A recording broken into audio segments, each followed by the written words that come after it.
Hi Dean. So most of the student ask about sir medical PG.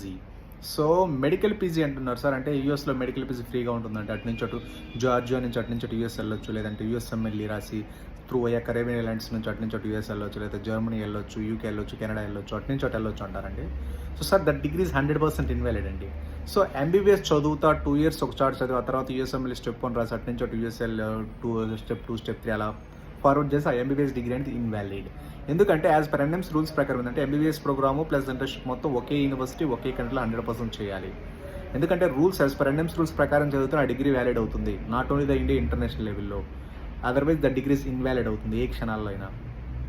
So కాబట్టి 100% మీరు చదివితే ఎక్స్క్లూజివ్గా MBBS plus internship. అంటే internship అంటే కంపల్సరీ ఉంటుంది కాబట్టి, మ్యాండేట్ కాబట్టి. సో ఎంబీబీఎస్ ఇంటర్న్షిప్ అంతా ఒకే యూనివర్సిటీలో చేయడానికి 100% చేయండి. Otherwise the degrees invalid. Okay university okay country కానీ యూనివర్సిటీ కానీ మారకూడదు ఎంబీబీఎస్ అయిపోయేంత.